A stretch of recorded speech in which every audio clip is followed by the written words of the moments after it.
வணக்கம் ஃப்ரெண்ட்ஸ், நீங்கள் பார்த்துட்டு இருக்கிறது ஹாரிஸ் வாய்ஸ். இன்றைக்கான வீடியோவில் நாம் என்ன பார்க்க போகிறோம்னா Black Clover சீசன் 1 எபிசோட் 42 தி அண்டர் வாட்டர் டெம்பிள்.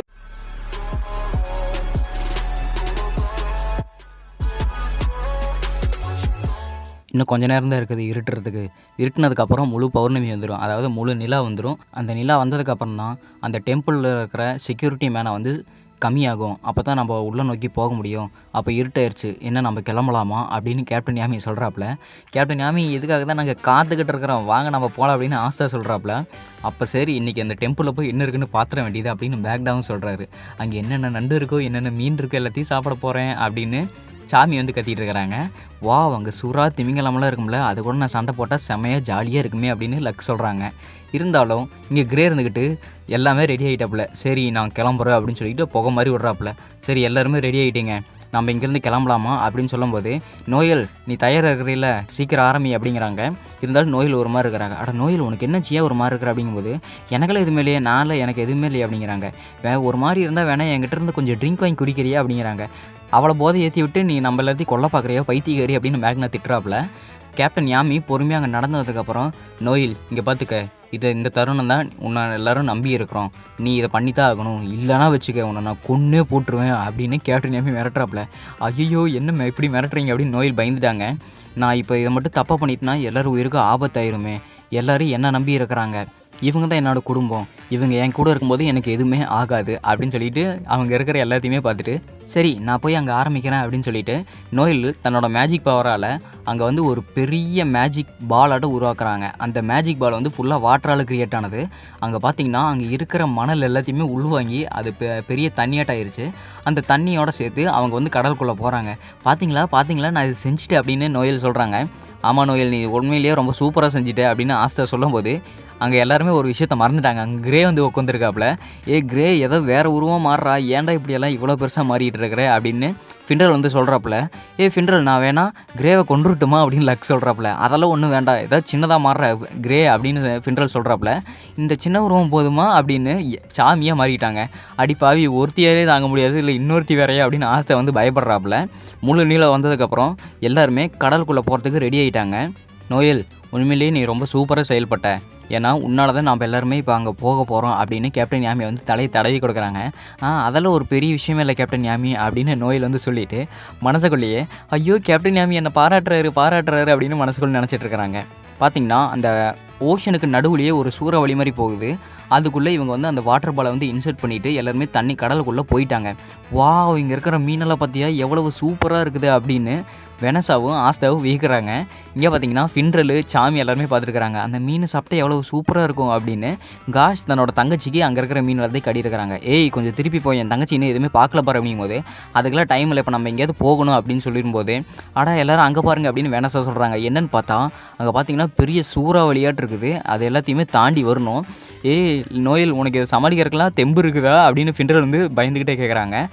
நோயல், உன்னால் இதெல்லாம் கண்டிப்பாக முடியும் அப்படிங்கிறாங்க. என்ன மேக்னா பயந்துட்டியே அப்படின்னு லக்கு வந்து வம்பளுக்கிறாப்புல. அதெல்லாம் எதுவுமே இல்லை அப்படின்னு அவங்க எல்லாருமே அந்த சூறாவளியை தாண்டி வந்துட்டாங்க. நோயல் உன்னால் முடியும் நோயல் அப்படின்னு ஆஸ்தாவை சாமி கத்துறாங்க. வாயை மூடிட்டு இருக்கீங்களா, என்னால் கான்சென்ட்ரேட் பண்ண முடியல அப்படிங்கிறாங்க. எப்படி ஒரு வழியாக நம்ம அதுலேருந்து தப்பிச்சு வந்துட்டோம் அப்படின்னு சொல்லும்போதே வெனஸாவுக்கு வாந்தி வரமா இருக்குது. ஐயோ எனக்கு வாந்தி வரமா இருக்குது, என்ன பண்ணுறது அப்படின்னு யோசிக்கிறாங்க. வாந்தி மட்டும் எடுத்த உன்னை கொல்ல போகிற முதல் நானாக தாண்டி இருப்பேன் அப்படின்னு காஷ் வந்து சொல்கிறாப்புல. இங்கே பார்த்தீங்கன்னா உள்ளே போக போக பெரிய வெளிச்சம் மாதிரி அடிக்குது. ஆஸ்தாவும் பார்த்துட்டு எல்லாருமே அங்கே பார்த்துட்டு இருக்கிறாங்க. வாவ், என்னது உனக்கு ஒன்றுமே தெரியலையே அப்படின்னு எல்லாருமே அங்கே பார்த்துட்டு இருக்கிறாங்க. கேப்டன் யாமி செம தவுல தான் நின்று இருக்காப்புல, என்ன ஆனாலும் பார்த்துக்கலான்னு. ஒரு வழியாக அந்த தடைகள் எல்லாமே தாண்டி வந்துட்டாங்க. பார்த்திங்கன்னா ஒரு அமைதியான ஒரு இடம் மாதிரி இருக்குது. அங்கே இருக்கிற மீன்கள், அங்கே இருக்கிற எல்லா விலங்கினத்தையும் பார்த்தா ரொம்பவே அமைதியாக அழகாக இருக்குது. இந்த இடத்தெல்லாம் பார்த்தீங்களா ரொம்பவே அழகாக இருக்குதுல்ல அப்படின்னு ஒவ்வொருத்தரும் பார்த்துருக்குறாங்க. ஆனால் இந்த மீனை பாருங்கள் எவ்வளோ பளிச்சுன்னு மின்னிட்டு இருக்குது அப்படின்னு ஃபின்ரல் சொல்கிறாப்புல. அந்த மீன் ஒரு சுற்றியுமே மேனாவால் சரௌண்ட் பண்ணப்பட்டிருக்குது, அதனால தான் அப்படி மின்னுது அப்படிங்கிறாங்க. அந்த மீன் சாப்பிட்றதுக்கு எப்படி இருக்கும் அப்படின்னு ரெண்டு சாரமையும் பேசிகிட்டு இருக்கிறாங்க. மீன் பார்க்குறது இருக்கட்டும், ஃபஸ்ட் நீங்கள் முன்னாடி பாருங்கள், அங்கே என்ன இருக்குதுன்னு பாருங்கள் அப்படின்னு நோயல் சொல்கிறாங்க. என்னன்னு பார்த்தா அந்த டெம்பிளை சுற்றியுமே ஒரு சரௌண்டிங் ஃபீல்டு மாதிரி இருக்குது மேனாவில் க்ரியேட் பண்ணுறது. இது எல்லாத்தையுமே நம்ம மேஜிக் இல்லாத பொடியும் பார்த்துக்குவோம் அப்படிங்கிறாங்க. கேப்டன் யாமி, நான் உங்கள்கிட்ட சொல்ல வேண்டிய ஒரு முக்கியமான விஷயம் வந்துருச்சு. ஏன்னா நான் அன்றைக்கி வந்து கடலில் தண்ணியில் குதிச்சதுக்கப்புறம் நான் நீச்சல் தெரியாமல் தத்தளித்தேன். இதை தான் நான் சொல்ல வந்து கேப்டன் யாமி, எனக்கு நீச்சலே தெரியாது அப்படின்னு ஆசை சொல்கிறப்ப, உன்னை யாரை நீந்தி போக சொன்னது? நான் என்னோட ஹெல்ப்னால் நீ அங்கே போய் அதை ரிலீஸ் பண்ணு அப்படிங்கிறாங்க. கேப்டன் யாமி, எனக்கு கொஞ்சம் டைம் கொடுங்க, நான் ரெடியாகிறதுக்கு அப்படிங்கிறாங்க. என்னோட டைம் தாண்டா உன்னோட டைம் தாண்டா என்னோட டைமு, மொத்தத்தில் ரெண்டுமே என்னோட டைம் தாண்டா அப்படிங்கிறாங்க. ஐயோ, என்ன இப்படியெல்லாம் அகோரமாக பேசிகிட்டு இருக்கிறீங்க அப்படின்னு சொல்லிட்டு முதல்ல போடா அப்படின்னு சொல்லிட்டு அவங்க பவர் யூஸ் பண்ணி தூக்கி போடுறாங்க. நோயிலோட அந்த வாட்டர் பலியை தாண்டி ஆஸ்தை வந்து அந்த தண்ணிக்குள்ளே வேகமாக போய் தன்னோட ஸ்வாடை யூஸ் பண்ணி அங்கே இருக்கிற ஷீல்டை அடிச்சுட்டு அங்கே போய் உள்ளே விழுகிறாரு. ஐயோ, என்னால் மூச்சு விட முடியலன்னு லைட்டாக பதறாப்புல. இங்கே காற்று இருக்குது, அப்போ என்னால் இங்கே மூச்சு விட முடியுது அப்படின்னு சொல்லிட்டு லைட்டாக மூச்சு விட்டுட்டு இருக்காப்புல. என்னன்னு பார்த்தா அங்கே பெரிய அந்த வாட்டர் பாட்டில் இருக்குது பார்த்தீங்களா, ஆஸ்தா மேலேயே தர இறங்கிட்டாங்க. ரொம்ப நன்றி நோயல், லிஃப்ட் கொடுத்ததுக்கு அப்படின்னு சொல்லிட்டு கேப்டன் யாமி கிளம்பிட்டு இருக்காப்புல. இங்கே டவரே கிடைக்கலையே, மேனா என்ன அவ்வளவு இங்கே அதிகமாக இருக்குதா அப்படின்னு காஷ் வந்து சொல்லிட்டு இருக்காப்புல. காஷ், கொஞ்சம் நேரம் எந்திரிக்கிறீங்களா, என்னால் மூச்சு விட முடியல அப்படிங்கிறாங்க. ஏன்டா என் தங்கச்சியை விட உனக்கு என்ன மூச்சு அவ்வளோ பெருசு அப்படின்னு சொல்லிட்டு இறங்கிட்டாங்க. ஒரு வழியாக நான் எப்படியோ எல்லாத்தையும் எந்த பிரச்சனையும் இல்லாமல் கொண்டுட்டு வந்துட்டேன் அப்படின்னு நோயில் வந்து நிம்மதி அடைகிறாங்க. எல்லோரும் கொஞ்சம் அங்கே வந்து பாருங்கள் அப்படின்னு எல்லாருமே ஒரு பாறைக்கு மேலே வந்து பார்க்குறாங்க. அங்கே பார்த்தா அங்கே தான் அந்த அண்டர் வாட்டர் டெம்பிள் இருக்குது. ஏய் சாமி, இந்த கப் கேக்கை வச்சுக்கிட்டு எங்களுக்கு அங்கே போகிறதுக்கு வழி பண்ணி கொடு அப்படிங்கிறாங்க. சரி கேப்டன் சார், நீங்கள் சொன்ன மாதிரி நானும் செய்கிறேன் அப்படின்னு சொல்லிட்டு அவங்க ஒரு காட்டன் க்ளவுடு க்ரியேட் பண்ணி அவங்க எல்லாம் போக வச்சுட்டு இருக்கிறாங்க. சாமி வந்து அந்த கப் கேக்கு தின்னிட்டு இருக்கிறாங்க. கிரேவும் அந்த கப் கேக்கு ஆசைப்பட்டு 2 பேரும் பிரித்து சாப்பிட்டு இருக்காங்க. எல்லோரும் பிரச்சனை வரலன்னு சொல்லிட்டு அமைதியாக இருக்காதீங்க, பிரச்சனை எப்போ வேணால் வெடிக்கலாம், எல்லோரும் ரெடியாக இருங்க அப்படிங்கும்போது, சரி மேக்னாசன் போய் நீங்கள் சொன்ன மாதிரி எல்லாம் ரெடியாக இருக்கிறோம் அப்படின்னு ஆசை வந்து கத்துறாப்புல. அந்த ஊர் பார்த்திங்கன்னா ரொம்பவே வித்தியாசமாக இருக்குது. இங்கே ஆள் நடமாட்டம் எதுவுமே இல்லையே, இங்கே பெருசாக ஏதாவது நடக்க போகுது அப்படின்னு லக் சொல்லிட்டு இருக்காப்புல. இங்கே எதுவுமே இல்லையே, வேறு ஏதாவது வித்தியாசமாக இருக்குமா அப்படின்னு சொல்லிட்டு யாமி சுற்றி முற்றி பார்க்குறாப்புல. திடீர்னு பார்த்தா அங்கே 2 பேர் நின்று பேசிகிட்டு இருக்கிறாங்க. இங்கே பாருங்கள், இங்கெல்லாம் ஊர் மக்கள் இருக்காங்க அப்படின்னு சொல்லிட்டு கொஞ்சம் நேரத்துக்குள்ளேயே அவங்கள சுற்றியுமே அந்த ஊர் மக்களுக்கு வந்து சுற்றி வளைச்சிட்டாங்க. நம்மளெல்லாம் இத்தனை பேர் பார்த்துட்டு இருக்காங்களே அப்படின்னு சாமி சொல்கிறாங்க. எதுக்கு எங்களெல்லாம் இப்படி சுற்றி நின்று இருக்கிறீங்க அப்படின்னு ஆஸ்தாவும் ஆச்சரியப்படுறாப்புல. நாங்கள் இங்கே வந்து ஒரு கோயிலை தேடி வந்தோம் அப்படின்னு வெனசா வந்து எல்லோரும் ஆம்பளைங்கட்டி சொல்லியிருக்காப்புல. எல்லாருமே வந்து மயங்கிட்டு இருக்கிறாங்க வெனசா பார்த்துட்டு. டேய் பொடியனுங்களா, இங்கே இருக்கிற அந்த பெரிய கோயில் எங்கே இருக்குன்னு சொல்லுங்கடா அப்படின்னு யாமி வந்து திட்டுறாப்புல. டேய், இவருக்கு கோயிலை சொல்லுங்கடா அப்படின்னு அப்படியே கோயிலை சொல்லுங்கடா அப்படின்னு ஒவ்வொருத்தரையும் மாற்றி மாற்றி சொல்லியிருக்காங்க. நான் கோயிலுக்கு வழி காட்டிட்டு போகிறேன் வா அப்படின்னு சொல்லிட்டு கூட்டிகிட்டு போகிறாங்க. இங்கே பொண்ணுங்களாம் ரொம்பவே அழகாக இருக்காங்களே. கிரே என்னோட உருவத்தில் தான் இருப்பான்னு நினைக்கிறேன் அப்படின்னு திரும்பி பார்க்கும்போது கார்டனோட உருவத்தில் வந்து இருப்பவர். ஏன்னா இவ எதுக்கு பிளாக் கார்டனோட உருவத்தில் இருக்கிறான், என்னோட உருவத்தில் இருப்பான் தானே நினச்சேன் அப்படின்னு ஃபின்டர் வந்து சோகமடைகிறாப்புல. நோயில் ஏன் உனக்கு என்னாச்சியே ஒரு மாதிரியாவே இருக்கிறவங்க போது எந்த பிரச்சனையுமே வரலையே, அதான் எனக்கு டவுட்டாக இருக்குது அப்படின்னு சொல்கிறாங்க. இதான் நீங்கள் தேடி வந்த அண்டர் வாட்டர் டெம்பிள். நீங்கள் உள்ளே போய் அங்கே கல் இருக்கும், நீங்கள் அதை போய் பார்த்துங்க. அதுக்கு முன்னாடி எங்கள் ஊர் பெரியவர் இருப்பார், அவரையும் பார்த்துக்குங்க அப்படிங்கிறாங்க. சரி எல்லோரும் பத்திரமா போயிட்டு வாங்க அப்படின்னு வழி அனுப்பி வைக்கிறாங்க. சரி நாங்கள் பத்திரமா போயிட்டு வரோம் அப்படிங்கிறாங்க. போயிட்டு வந்தால் தானே அப்படின்னு கதவை சாத்தி விட்டாங்க. இங்கே என்ன வழியே இல்லை, எல்லாமே இருட்டாக இருக்குது அப்படின்னு சொல்லிட்டு உள்ளே போகும்போது ஒரு வயசானவர் வந்து நிற்கிறாப்புல. நீங்கள் வரதுக்காக தான் காத்துட்டு இருந்தேன் அப்படின்னு ஒரு வயசானவர் நிற்கிறாங்க. நீங்கள் தான் இந்த ஊர் மக்கள் சொன்ன பெரியவரா அப்படின்னு சொல்கிறாங்க. ஆஸ்தா சொல்லி முடிக்கிறதுக்குள்ளேயே பின்னாடி ஏதோ ஜொல்லு ஒழுகுதுன்னு திரும்பி பார்க்குறாங்க. ஆஸ்தா நோயிலும் என்னன்னு பார்த்தா அங்கே பெரிய ஒரு திமிங்கலம் மாதிரி இருக்குது. திமிங்கலமும் இல்லாமல் ஒரு மேன்மேட் கிரியேச்சர் மாதிரி இருக்குது. ஆஸ்தாவும் நோயில் பார்த்துட்டு ரொம்பவே பயந்துட்டாங்க. என்னதான் இருந்தாலும் மேக்னா, காஷ், அப்புறம் லக் 3 பேருமே அதை சமாளிச்சிட்டாங்க. இருந்தாலும் அந்த தாத்தா வந்துட்டு என்னோட பெட்டை நீங்கள் அழிச்சிட்டிங்களா, ரொம்பவே தப்பு பண்ணிட்டீங்க அப்படின்னு சிரிச்சிட்டு இருக்காப்புல. டேய் தாத்தா, எங்களுக்கு இதெல்லாம் நேரம் இல்லை, அந்த மேஜிக் ஸ்டோன் எங்கே இருக்குன்னு சொல்லு அப்படின்னு மேக்னா வந்து கோவப்படுறாப்புல. இந்த மீன் ரொம்பவே அழகாக இருக்குது, இதை நான் சாப்பிட்டா எவ்வளோ நல்லாயிருக்கும் அப்படின்னு சொல்லி இருக்கும்போதே அந்த மீன் வந்து துண்டு துண்டாக விழுகுது. என்னன்னு பார்த்தா அந்த மீன் காணாம போயிடுது. அந்த மீனும் என்னோட மேஜிக் தான் அப்படின்னு அந்த வயசானவர் சொல்கிறாப்புல. வேணா நான் ஏற்கனவே சொன்னல இங்கே ஏதோ பிரச்சனை நடக்க போகுதுன்னு, இந்த கிழமை தான் நம்மளுக்கு ஏதோ பிரச்சனை கொண்டுட்டு வர போகிறோம் அப்படின்னு சொல்லும்போது, நீங்கள் எல்லாருமே இந்த மேஜிக் ஸ்டோன் எடுக்கணும்னா என்கிட்ட ஒரு கேம் விளாடணும் அப்படிங்கிறாங்க. எல்லாருக்குமே செம அதிர்ச்சி. என்னடா கேமு அப்படின்னு சொல்லிட்டு எல்லாருமே அதிர்ச்சி படுறாங்க. எனக்கு அப்போவே தெரியும் ஏதோ பிரச்சனை வரப்போகுதுன்னு, என்னமோ நடக்க போகுது அப்படின்னு ஃபிண்டர் வந்து மனசுக்குள்ள நினச்சிருக்காங்க. இந்த கேம் எதை பற்றி தாத்தா அப்படின்னு நோயில் கேட்கும்போது, இந்த கேம் வந்து பூப்ஸ் அமுக்கிற விளையாட்டு அப்படின்னு சொல்கிறாங்க. கிழவா, உனக்கு இவ்வளோ வயசாகி உனக்கு இன்னும் ஆசை தீரலையாடா அப்படின்னு நோயில் வந்து ஒரு குத்து விடுறாங்க.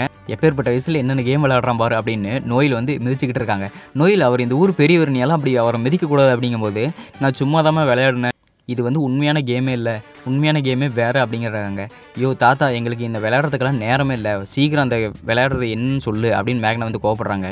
என்ன கேமு அப்படின்னு தெரிஞ்சுக்கணும்னு ஆசையாக இருக்குது அப்படின்னு தாத்தா சொல்லும்போது, நான் இப்போ இங்கேருந்து எப்படியாவது அந்த கிளம்பிட்டு இருந்து அந்த கல்லை ஆட்டை போட்டு போயிடலாமா அப்படின்னு 3 பேர் யோசிக்கிறாங்க. நிஜமா நீங்களாம் மேஜிக் நெட்டா இல்லை கொல்லை கூட்டமாடா அப்படின்னு ஆசை சொல்லிட்டு இருக்கிறாங்க. இங்கேருந்து எப்படி தப்பிக்கிறது அப்படின்னு ஒரு குரூப் யோசிச்சுட்டு இருக்கிறாங்க. இது என்னடா குரூப், எதுக்குடா இங்கேருந்து தப்பிக்கிறதுக்கு இப்படி பார்த்துட்டு இருக்கிறீங்க அப்படின்னு ஆஸ்டா வந்து கத்துறாங்க.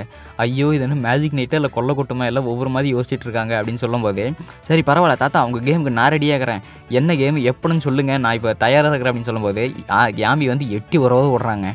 ஏன்டா விளையாடுறதுக்கு இதுதான் நேரமா, நம்ம எந்த விஷயத்தை தேடி வந்திருக்கிறோம், என்ன இப்படி பண்ணிகிட்டு இருக்கிற, சரி என்ன கேம்னு சொல்லுங்க அப்படின்னு கேப்டன் யாமே சொல்கிறாப்புல. ரொம்ப நாள் கழிச்சு கேம் ஆட போகிறேன், ஐயா ஜாலி ஜாலி ஜாலி, என் ஊர் மக்களுக்கெல்லாம் நிறையா என்டர்டைன்மெண்ட் கிடைக்க போகுது அப்படின்னு அந்த கிழமை அவன் பாட்டுக்கு ஆடிட்டு இருக்கிறாப்புல. என்னாச்சு உனக்கு பைத்தியக்கிற மாதிரி பண்ணிட்டு இருக்கிற அப்படின்னு யாமி வெனசா ஃபின்ரல் 3 பேர் பார்த்துட்டு இருக்கிறாங்க. டக்குன்னு அந்த வயசானவர் வந்து அவரோட மேஜிக் பவர் யூஸ் பண்ணி ஒரு 9 பேரை அப்படியே அங்கே டிரான்ஸ்போர்ட் பண்ணுறாங்க. இவங்க தான் உங்களோட போட்டி போடுறவங்க, இவங்க கூட நீங்கள் ஒவ்வொரு லெவல்லையும் தாண்டி ஆகணும் அப்படின்னு சொல்லிட்டு அந்த வயசானவர் சொல்கிறாப்புல. ஏய் நீங்களாம் என்ன மனித பிறவிங்களாட்ட இருக்கீங்களே அப்படின்னு சொல்லிட்டு அங்கே ஒரு மீன் சொல்லுது. அட என்ன மீனெல்லாம் பேசுது அப்படிங்கும்போது, டேய் அவங்க மாஸ்க் போட்டிருக்கிற மனுஷங்கடா அப்படிங்கிறாங்க. ஐயையோ பிரச்சனை வந்துருச்சே அப்படின்னு ஃபின்ரல் வந்து யோசிக்கும் போது, நீங்கள் வந்து ஒவ்வொரு லெவலாக பிரிக்கப்படுவீங்க, நீங்கள் வந்து இவங்களை வந்து அடித்ததுக்கப்புறம் எப்படியோ ஒன்று சேருவீங்களோ ஒருத்தருக்கு ஒருத்தர் பார்த்துக்கிட்டு, அப்போ நீங்கள் வந்து 2 பேரும் ஒன்றா சேர்ந்து ஒருத்தனை அடிக்கலாம், இதை கேம் ரூல்ஸு அப்படின்னு சொல்லிட்டு எல்லாருமே ஒரு தண்ணிக்குள்ளே வந்து இழுக்கப்படுறாங்க. இழுத்துட்டு ஆஸ்தை வந்து கீழே விழுங்குறாங்க. ஐயோ நான் எந்த மாதிரி இடத்துக்கு வந்திருக்குன்னு தெரியலையே அப்படின்னு வந்து அப்படியே அடித்து பிடிச்சி அப்படியே பொறுமையாக எந்திரிக்கிறாப்புல. எப்பா பின்னாடி செம்மையாக வலிக்குது அப்படின்னு பார்த்துட்டு இருக்காப்பா ஆஸ்தா. சரி அப்போ என்னை பிடிச்ச மாதிரி எல்லாரையும் பிரிச்சிருப்பாங்க அப்படின்னு நினச்சிட்டு இருக்கும்போது, லக்கு வந்து இந்த இடமே ரொம்ப சூப்பராக இருக்குது அப்படிங்கும்போது மேக்னா வந்து தண்ணிக்குள்ளே வந்து நீந்திட்டு இருக்காப்புல. சாமி சும்மா இல்லை அங்கே போய் இங்கேருந்து எப்படியாவது ஓடி போகணுமே அப்படின்னு நைஸாக நழுவிட்டு இருக்கிறாங்க. அட என்ன இங்கே தனியாக விட்டு போயிட்டாங்களே, என்கிட்ட அட்டாக் பண்ணுறதுக்கு சக்தி கூட இல்லையே அப்படின்னு நோயில் வந்து புலம்பிட்டு இருக்கிறாங்க. அட என்னடா இடம் இது அப்படின்னு வெனசா வந்து குடிபோதையில் வளரிட்டு இருக்கிறாங்க. இங்கே மாறுறதுக்கு யாருமே இல்லையே, நான் யார் மாதிரி மாறுறது அப்படின்னு கிரே வந்து சொல்லிட்டு இருக்காப்புல. இங்கேருந்து எப்படியாவது நைஸாக ஓடிட வேண்டியது அப்படின்னு ஃபின்ரல் யோசிக்கிறாங்க. இங்கேருந்து போனீங்கன்னா இங்கே என்னோட மேஜிக் இருக்கும், அது உங்களை கொன்றும் அப்படிங்கிறாங்க.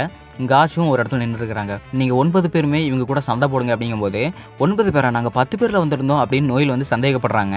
இருந்தாலும் போட்டி ஆரம்பிங்க அப்படிங்கும்போது ஆஸ்தாவுக்கு பின்னாடி வந்து ஒரு ஆக்டோபஸ் மாதிரி நிற்குது. அட நான் உன்னதான் அடிக்கணுமா, இவங்ககிட்ட மேனாவை ஃபீல் பண்ணவே முடியலையே, ஒரு மேனா இல்லாத பையன்கிட்ட தான் நான் சண்டை போட்டோமா, அட கடவுளை என்னடா கொடுமை இது அப்படின்னு அந்த ஆக்டோபஸ் வந்து புலம்பிகிட்டு இருக்குது. சக்தி இல்லையோ இருக்குதோ அதெல்லாம் இல்லை, வந்து எங்கூட சண்டை போட்டு பாரு அப்புறம் என்னென்னு தெரியும் அப்படின்னு ஆசை வந்து வாழை உருவாப்பில். அதோட இந்த எபிசோடு முடிக்கப்படுதே. ஸோ இதே மாதிரி நிறைய வீடியோஸ் வேணும்னா மறக்காமல் நம்ம சேனல் சப்ஸ்கிரைப் பண்ணிடுங்க. Until then it's bye from Harish voice. அது மட்டும் இல்லாமல் நான் 2 வீடியோ போட முடிஞ்சால் நான் கண்டிப்பாக போடுவேங்க. இப்போ தான் நான் சாட்டர்டே சண்டே 2 வீடியோ போட்டுட்ருக்கேன்ல. நான் காலேஜ் ஸ்டூடெண்ட்ங்க, என்னோட காலேஜ் டைமே 4:30, வீட்டுக்கு வரது எப்படியும் 6:30 ஆயிரும். 6:30லேருந்தும் நான் வந்து வீடியோ எடிட் பண்ணி போடுறது, அட்லீஸ்ட் 1ஆவது போட முடியுமென்னு நான் சந்தோஷப்பட்டுட்டு இருக்கிறேன். நீங்கள் தினமும் 2 வீடியோ கேட்டிங்கன்னா நான் காலேஜுக்கு லீவ் போட்டு தான் வீடியோவே எடிட் பண்ண மாட்டேருக்குது. ஸோ கொஞ்சம் அட்ஜஸ்ட் பண்ணிக்கங்க. நான் வீக்லி 2 எப்படியோ போடுறேன்ல, கூடிய சீக்கிரம் இந்த எபிசோடு வந்து முடியும்னு நினைக்கிறேன். ஸோ நெக்ஸ்ட் வீடியோவில் பார்க்குறேன். டாட்டா.